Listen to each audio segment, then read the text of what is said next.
नमस्कार. Marathi big boss या कार्यक्रमामध्ये आपलं स्वागत. या कार्यक्रमाच्या माध्यमातून मुख्यतः मराठी समाजाबद्दलचा, इथल्या तरुणाबद्दलचा जो एक गैरसमज तयार करण्यात आलेला आहे, न्यूनगंड त्याच्यात तयार करण्यात आलेला आहे की याला उत्तम असा व्यवसाय उद्योग करता येत नाही. हा न्यूनगंड पुसून टाकण्यासाठीचा म्हणून आपला हा छोटासा प्रयत्न ABP माझाच्या माध्यमातून. हा समज पुसून टाकण्यासाठी म्हणून आपण अशा व्यक्तींना भेटतो ज्यांनी याच मातीत राहून जागतिक कीर्तीचे उद्योग व्यवसाय उभे केलेत. आणि याच अंतर्गत आज आपण भेटणार आहोत ते बापूसाहेब पाटील यांना, बास्प इंडस्ट्रीज या संस्थेचे चेअरमन आणि मॅनेजिंग डायरेक्टर. बापूसाहेब पाटील परिस्थितीनं उच्च शिक्षणाची संधी हिरावून घेतली असली तरी बापूसाहेबांची जिज्ञासा त्यांना संशोधक बनवण्याच्या ध्येयापर्यंत पोहोचवू शकली ती त्यांच्या जिद्दी स्वभावामुळेच. बास्प इंडस्ट्रीज लिमिटेड या संस्थेचे संस्थापक बापूसाहेब पाटील. ही संस्था वॉटर प्युरिफिकेशन, केमिकल इंडस्ट्री आणि औषध उत्पादन करणाऱ्या कंपन्यांसाठी उपकरणांची निर्मिती करते. नुकतंच भारत सरकारनं इंडियन इनोव्हेशन अवॉर्ड या पुरस्कारानं बापूसाहेब पाटील यांना सन्मानित केले. बापूसाहेब म्हणजे जिद्द आणि चिकाटीचं मूर्तिमंत उदाहरण आहे. सर, ABP माझामध्ये आपलं स्वागत. नमस्कार. नमस्कार. सर्वसामान्य मध्यमवर्गीय कुटुंबातून कोल्हापूर जिल्ह्यातून आलेला एक तरुण मुंबईत येतो नोकरी शोधायला म्हणून, आणि कुठेतरी नोकरी मिळेल या आशेनं तो अगदी दुकानात फिरतो आणि नोकरी शोधण्याचा प्रयत्न करतो. ही तुमची सुरुवात मुंबईतली, आणि त्यानंतर नोकरी मिळते आणि नोकरीच्या एका विशिष्ट टप्प्यावर तुम्ही निर्णय घेतात तो व्यवसाय करण्याचा. नोकरी चांगली होती त्या काळातली, राष्ट्रीय आंतरराष्ट्रीय पातळीच्या कंपनीत तुम्ही काम करत होता. आपण उद्योग करावा कुठून सुचला? मुळात मी एका खेड्यातला पाटील, त्यामुळं नोकरी करणं हा विचारच मुळी मला कधी पसंत नव्हता. बरं. स्वावलंबन आणि परस्परावलंबन यासाठी मला नोकरीपेक्षा मी स्वावलंबी व्हावं, आणि ते फक्त उद्योगातूनच शक्य आहे, यामुळे मी उद्योगाकडे वळलो. अगदी. तुम्ही सुरुवातीला पेट्रोलियम इंडस्ट्रीमध्ये नोकरी मिळाली तुम्हाला चांगली, पण त्याच्या अगोदर अगदी काही दुकानामध्ये नोकरी केली तुम्ही. छोटेखानी कुरिअर बॉय किंवा डिलिव्हरी बॉयच्या स्वरूपामध्ये पण तुम्ही काम केलं. मुळात हे पेट्रोलियम इंडस्ट्रीकडे कसं वळलात, त्यावेळेला कशी संधी मिळाली? जीवनामध्ये काही योगायोग असतात याच्यावर माझा विश्वास आहे. काम करण्याशिवाय पर्याय नाही, आणि काम करत असताना नवीन संधी हुडकत राहणं हाच एकमेव मार्ग उपलब्ध होता.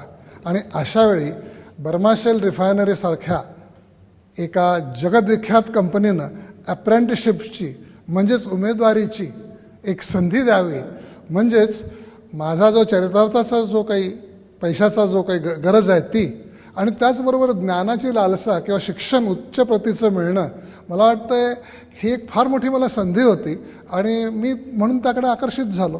अगदी. तुमचं शिक्षण 11वी पर्यंतचं, आणि त्या काळात तुम्हाला इंजिनियर होण्याची इच्छा होती, पण इंजिनिअरिंगचं शिक्षण नाही मिळालं, पण अप्रेंटिसशिपच्या रूपानं तुम्हाला इंजिनियर होता आलं. अगदी बरोबर. उलट मी असं म्हणेन की त्या ठिकाणी नुसतंच मला इंजिनियर होता आलं असं म्हणण्यापेक्षा अनेक इंजिनियरांना त्या वयामध्ये म्हणजे 17-18 वर्षी मला पाहायला मिळालं, आणि त्यांच्याशी मला सुसंवाद साधता आला, आणि ते खरे माझ्या जीवनातले मेंटर ठरले. तुम्ही ज्यावेळेला या इंडस्ट्रीत काम करत होतात, कशा स्वरूपाचा मुख्यतः, कारण आज जी तुम्ही इंडस्ट्री चालवतात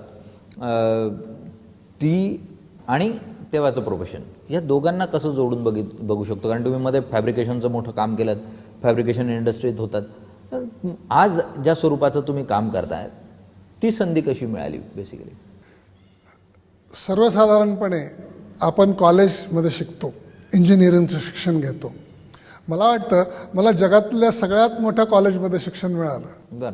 म्हणजे असं की बर्माशेल रिफायनरी ही मातीमधून तेल आणि त्या तेलापासून पेट्रोलजन्य पदार्थापर्यंत बनवणारी ही गाळणी किंवा रिफायनरी म्हटलं जातं, आणि तो एक प्रचंड मोठा उद्योग, आणि त्यामध्ये आम्ही असलेले 15 शिकाऊ उमेदवार, आणि 3 वर्षाच्या या काळामध्ये प्रत्येक विभागामध्ये आम्हाला जायला मिळालं, पाहायला मिळालं, आणि जे तज्ज्ञ आहेत त्यांच्याशी चर्चा करायला मिळाली, आणि त्यांनीही आम्हाला त्यांच्या मुलांच्यासारखं शिकवलं.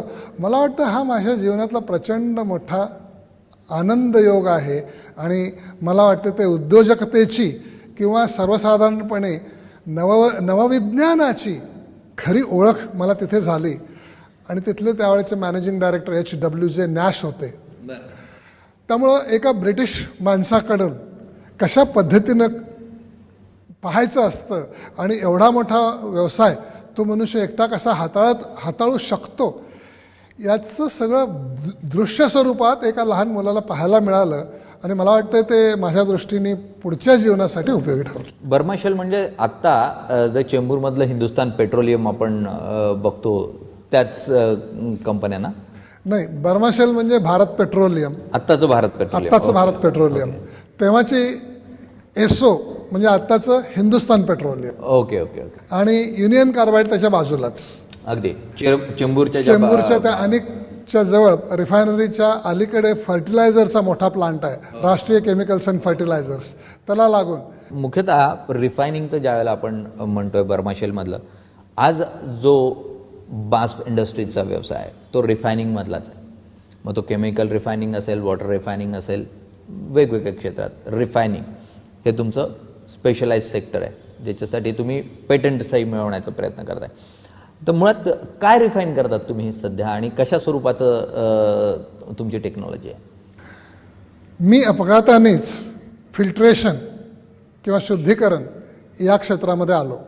याचं सगळं श्रेय SR निकम नावाच्या एका मराठी इंजिनियरला जातं की जे त्यावेळी सँडोज इंडियामध्ये होते.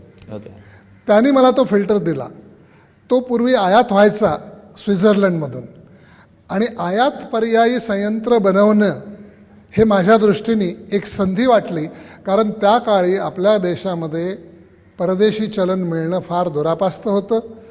300% परदेशी मालावर कर लावायला जायचा आणि त्यामुळं जर इथं ते बनवता आलं तर प्रचंड पैशाची बचत होत होती.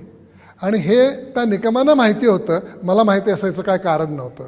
पण त्यांनी एक संधी पाहिली की हा तरुण जर काय करू शकला तर त्याचंही भलं आहे आणि त्यांचंही भलं आहे. याला आपण विन विन सिच्युएशन म्हणतो. पण 3 कोटी रुपयांचं मशीन जे परदेशातून आणलं जातं ते तुम्ही काहीशा लाखात म्हणजे अगदी 15 लाखात त्या काळात तयार करून दिलं. कसं शक्य झालं की 3 कोटी रुपयांना बास्पसारखी जी स्पेन मधून आलेली कंपनी ती 3 कोटीचं मशीन बाहेरून आणू शकली असती, पण तुम्ही ते 15 लाखात दिलं, त्यानंतर काय प्रतिक्रिया होती आणि ते ही म्हणजे कसं शक्य झाली ही किंमत?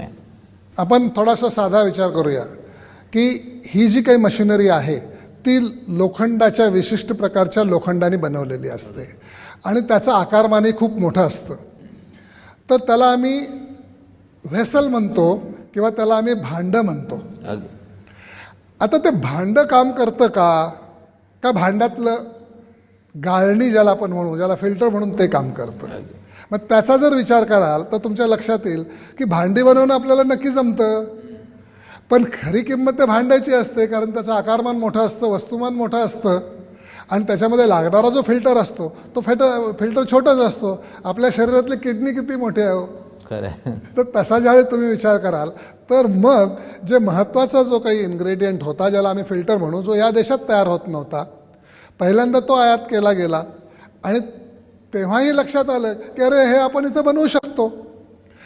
त्यामुळे थोड्याशा प्रयोगाने आपल्याला त्याच्यामधलं इंगित कळतं आणि जादू तोपर्यंत असते जोपर्यंत आपल्याला त्यातलं तंत्र माहीत नसतं. तंत्र म्हटल्यानंतर जादू राहत नाही. आणि म्हणूनच की फिल्ट्रेशन हे सगळ्यांच्या गरजेचं आहे. शुद्धीकरण हीच माझी संजीवनी असं मी म्हणतो. अगदी तुम्ही समुद्राचं पाणी गोड करण्याच्या दृष्टीनेही काही प्रयोग केले, ते यशस्वी करून दाखवले. त्या दृष्टीनं गेल्या काळामध्ये तुम्ही काही प्रस्तावही तयार केले होते. मग ते टेक्नॉलॉजी काय की समुद्राचं पाणी गोड होऊ शकतं आणि जर काही 100 लिटरचा आपण प्लॅन केला तर किती कोटी रुपयापर्यंतचा खर्च जो आहे तो येऊ शकतो यासाठी? आपण थोडासा भारताचा विचार करूया.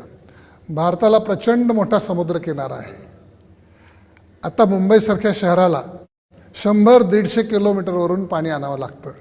आता तर जमिनीमध्ये 30-30 मीटर काय त्याच्याहूनही खाली जाऊन आणावं लागतं. थोडासा शांतपणे तुम्ही विचार करा की आपण पाणी आणण्यासाठी किती पैसे खर्च करतोय.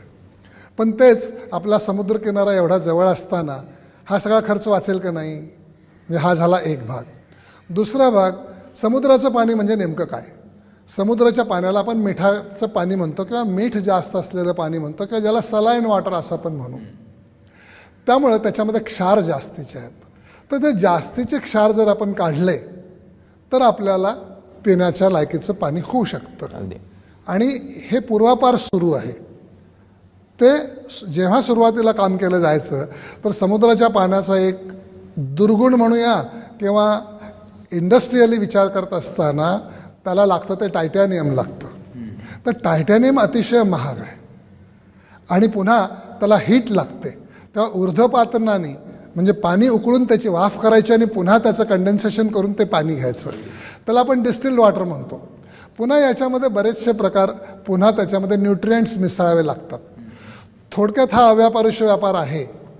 तर त्याला नवीन टेक्नॉलॉजी जी आली त्याला रिव्हर्स ऑस्मॉसिस असं म्हणतात. सीगल प्राण्याचा विचार करूया किंवा आपल्या किडनीचा पुन्हा विचार करूया. आपण काय काय खातो, काय काय नाही खात, परंतु किडनी जे आपल्या शरीराला नको ते बाहेर टाकते आणि आपल्या शरीराला आवश्यक असलेले सर्व क्षार ती ठेवते. आणि त्याच टेक्नॉलॉजीला रिव्हर्स ऑस्मॉसिस म्हणजेच क्षार हवे तेवढे ठेवून घेणं आणि ते सोडून देणं. याच्यासाठी मी अमेरिकेमध्ये गेलो होतो. वॉटर फॅक्टरी 21 असा एक लॉस एंजल्समध्ये कारखाना आहे. मी त्यांना विचारलं वॉटर फॅक्टरी 21 म्हणजे काय हो? तर म्हणाले की ही गोष्ट आहे 1983ची. 21व्या शतकात पाण्याची गरज भागवण्यासाठी लागणारं पाणी कसं असावं यासाठी संशोधन करणारा म्युन्सिपाल्टीचा तो उपक्रम लॉस एंजल्समधला बर्बँक म्हणून. तिथं जसं आपल्याकडे मलबारीला आहे तसं त्यांच्याकडे बर्बँक आहे. तर तिथं मी ते जाऊन पाहिलं आणि तेव्हा लक्षात आलं की याचा शोध लावणारा माणूस आहे तो सौरीराजन हा भारतीय आहे. आणि सॅन डियागोमध्ये फ्लुइड सिस्टीम्स म्हणून जी कंपनी आहे त्या कंपनीमध्ये तो नोकरी करत असताना त्यांनी ते मिळवलेलं पेटंट होतं. आणि हे एक त्यांचं गुपित, मिलिटरी गुपित म्हणून त्यांनी फोडलं आणि त्याला डिपोर्ट व्हावं लागलं. परंतु ती टेक्नॉलॉजी राहिली आणि त्या टेक्नॉलॉजीच्या माध्यमातून जे विरघळलेले क्षार नको असलेले सिलेक्टिव्हली काढता येतात त्याला मेम्ब्रेन सेपरेशन टेक्नॉलॉजी म्हटलं जातं. आणि मग मी सातत्याने त्याचा पाठपुरावा केला. सॅन डियागोमध्ये अनेक कंपन्यांशी मी संपर्क साधला आणि ती टेक्नॉलॉजी समजून घेऊन ती भारतामध्ये मी आणली. आता पुन्हा मी तुम्हाला तेच सांगणार आहे की त्याचे भांडे इथंच बनवता येतात. फक्त त्याच्यातले जर मेम्ब्रेन आपण आयात करू शकलो की ते सोपं असतं. तर म्हणून मी फिल्मटेक या कंपनीशी त्यांचे मेम्ब्रेन वापरण्याचा करार केला. फ्लुइड सिस्टीम या कंपनीशी त्यांचे मेम्ब्रेन्स वापरण्याचा करार केला आणि कंडिशन ही घातली की मेम्ब्रेन कसं वापरायचं हे जर तुम्ही सांगितलं नाही तर आमच्या देशात तुमचं कोण काय घेणार नाही. आणि शेवटी ही व्यापारी मंडळी आहेत, त्यांचा धंदा फक्त मेम्ब्रेन बनवायचा आहे आणि मेम्ब्रेनचा वापर करून विकणाऱ्या कंपन्या ह्या दुसऱ्या आहेत. म्हणून त्यांच्या दृष्टीने मी एक गिऱ्हाईक होतो, त्यामुळे त्यांनी मेम्ब्रेन्स देण्याचं कबूल केलं आणि अशा पद्धतीनं मी त्या टेक्नॉलॉजीचा या ठिकाणी ती आणली. आणि ONGC जी आपली आहे, ONGCच्या आता मुंबईच्या बॉम्बे हाय ज्याला आपण म्हणतो त्या ठिकाणी BHS प्लॅटफॉर्म, साऊथ, नॉर्थ आणि प्रत्येक ठिकाणी त्यांना अशा मशिनरीची गरज असते. कारण पावसाळ्यामध्ये त्यांना चांगलं पाणी मिळेल शोअरवरून नेण्याचं ते अवघड आहे. परंतु तिथल्या माणसांना जवळजवळ 200-250 माणसं प्लॅटफॉर्मवर काम करतात. तर त्यांच्यासाठी पाण्याच्या पिण्याची व्यवस्था ही या माध्यमातून केली जाते. तर त्याला काही vapour compression type of water maker म्हणतात. त्याचं नावच मुळे वॉटर मेकर, पाणी बनवण्याचं संयंत्र. दुसऱ्याचं काम असतं वेस्ट हीट रिकव्हरी, म्हणजे तिथं इंजिनं असतात तर ते इंजिनाची हीट वापरून पाण्याचं ऊर्ध्वपातन करायचं आणि पुन्हा ते करायचं. अशा निर्णय टेक्नॉलॉजीच्या माध्यमातून हे करतात. अगदी सर, तुम्ही या टेक्नॉलॉजीपर्यंत येऊन पोहोचलात. अगदी ONGC असो किंवा भारतातल्या सर्व प्रमुख मोठ्या कंपन्यांना तुम्ही तुमचं प्रॉडक्ट विकताय. फक्त भारतातच नाही, परदेशातही विकताय. अनेक देशांमध्ये आज तुमचे प्रॉडक्ट निर्यात होत आहेत. पण जर तुमची सुरुवात बघितली तर ती खडतर आहे, अगदी बालपणापासून तर इथपर्यंत पोहोचतानाची. आणि इतकंच नाही, मधल्या काळामध्ये उद्योग व्यवसाय मोठा झटका हा कर्ज रूपानंही तुमच्या वाट्याला आलेला आहे. काय हा चढ उतार ते जाणून घेऊ, पण त्या अगोदर घेऊ एक छोटासा ब्रेक नंतर सरांकडून तुमच्यासाठीचा सल्ला की उद्योगात काय चुका या टाळायला हव्यात आणि काय गोष्टी करायला हव्यात. पण त्या अगोदर घेऊ एक छोटासा ब्रेक. बघत राहा मराठी बिग बॉस.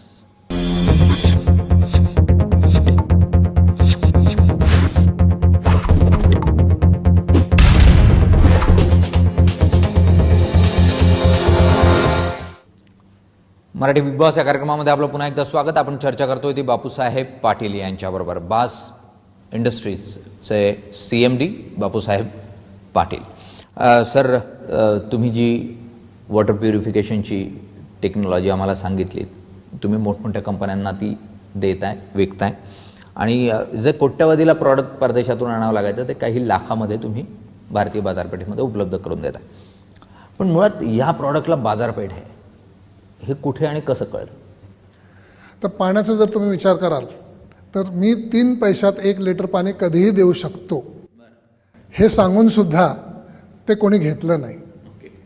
कारण त्याचं असं की पाणी हा सार्वत्रिक विषय आहे आणि त्याच्यामध्ये अनेकांचे हितसंबंध आहेत.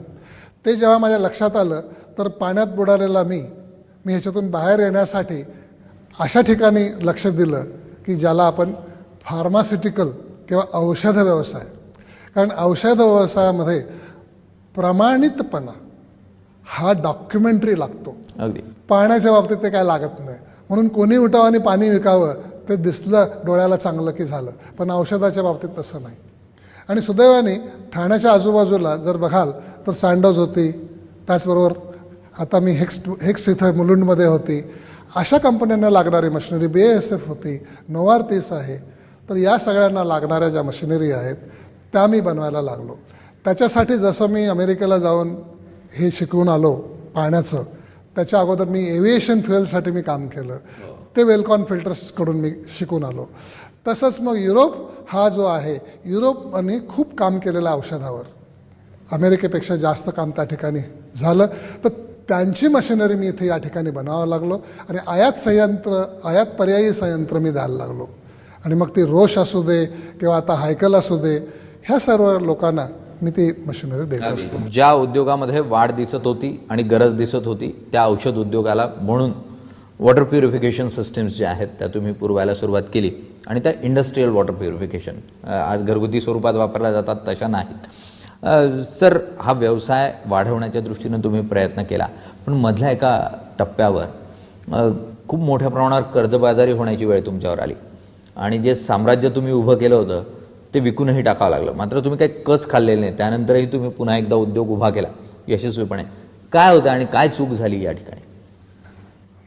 माझं शिक्षण 11वीच असल्यामुळं आणि त्याच्यानंतर मी उमेदवारी केली असल्यामुळं आणि मी जे कोणी लोक पाहिले होते ती सर्व ज्ञानी अशी मंडळी मी पाहिली होती. त्यामुळं क्वालिफाईड मनुष्य म्हणजे तो एकदम सर्वज्ञ असा माझा मोठा गैरसमज होता. आणि मी 1982 साली काही अशा जवळच्या नातेवाईकांना म्हणूनपेक्षा मित्रांना घेऊन मी एक मोठा उपक्रम करायचा प्रयत्न केला. परंतु उद्योग आणि क्वालिफिकेशन याचा काही संबंध नाही हे जेव्हा मला कळलं त्यावेळी बराच उशीर झाला होता. ती माझ्या आयुष्यातली ती मोठी चूक होती. आणि त्याचबरोबर धंदा हळूहळू मोठा करायचा असतो, एकदम मोठा करायचा नसतो, हेही मी शिकलो नव्हतो. कारण जेव्हा मी मोठा धंदा सुरू केला त्यावेळी मी कर्ज घेतलं. ठाणे जनता सहकारी बँकेने मला हात देऊन ताबडतोब दिलं ते कर्ज, ज्याला आपण ब्रिज लोन म्हणतो. कारण मला स्टेट बँक फंडिंग करायची. मग स्टेट बँकेला मी म्हणालो की मला जर MSFC स्वस्तात टर्म लोन देते तर मी तुमच्याकडून चढ्या भावाने का घेऊ. मला वाटतं ती माझी पहिली चूक होती.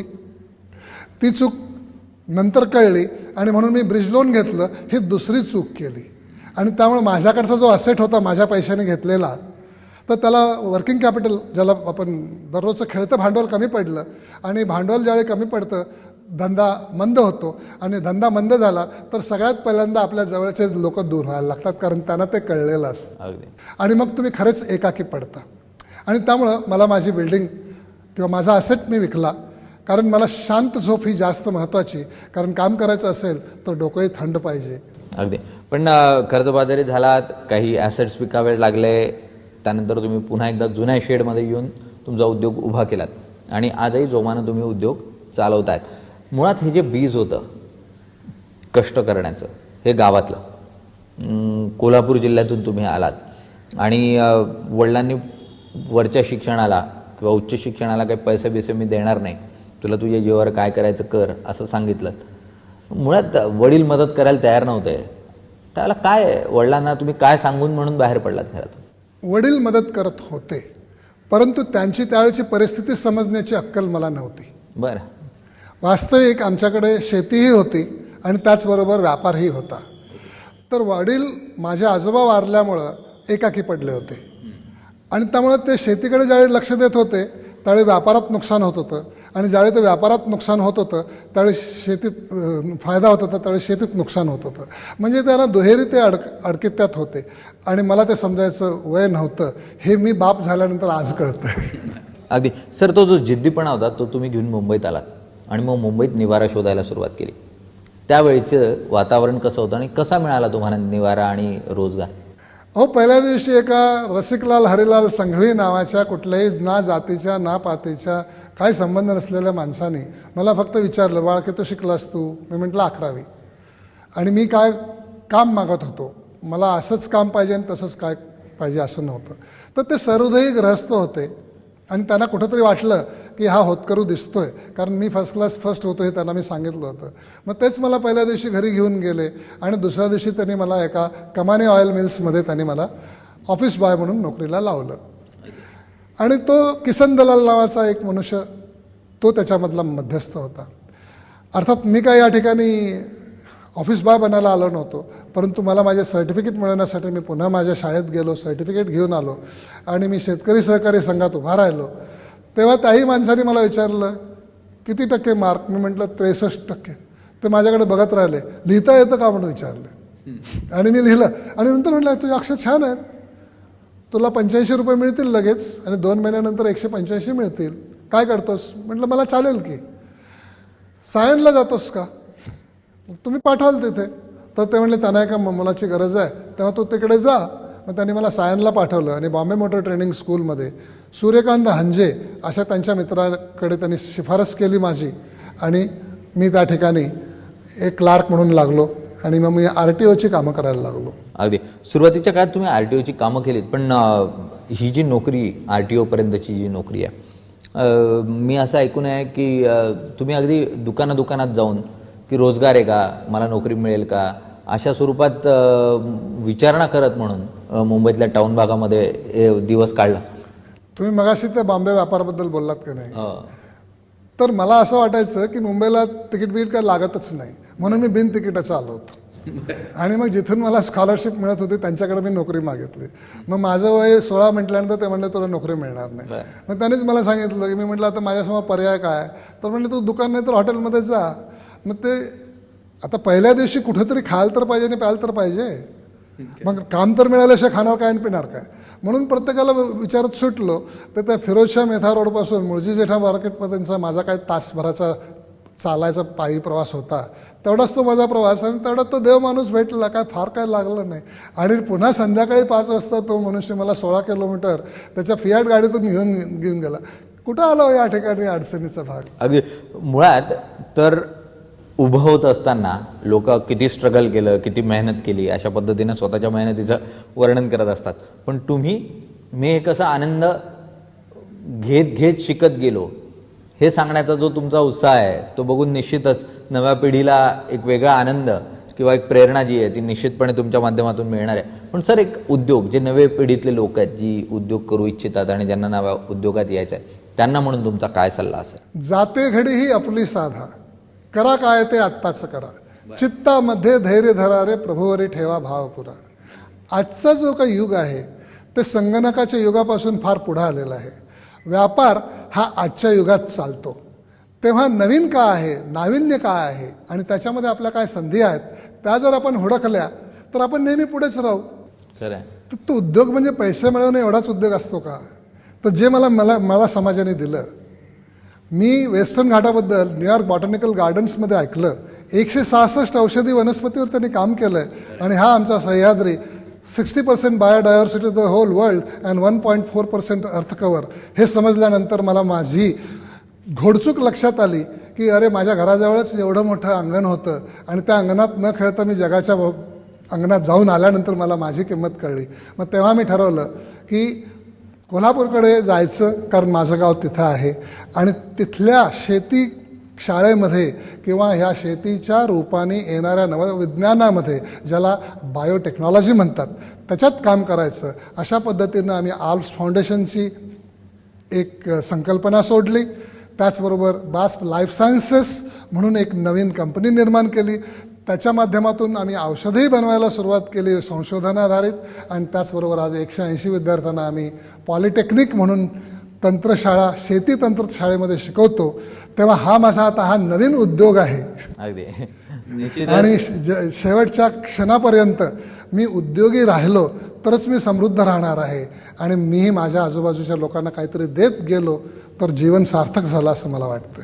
अगदी सातत्यानं शेवटच्या क्षणापर्यंत उद्योगी राहणं हेच यश आहे आणि तेच तुमचं सामर्थ्य आहे आणि त्याच दृष्टीनं सातत्याने तुम्ही कार्यशील आहात.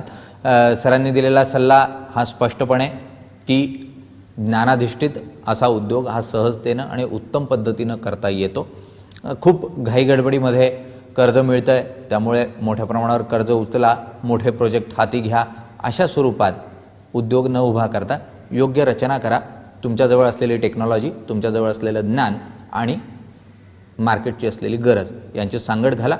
उत्तम असा उद्योग जो आहे तो उभा राहू शकतो. आपण आज इथेच थांबणार आहोत. बघत राहा ABP माझा.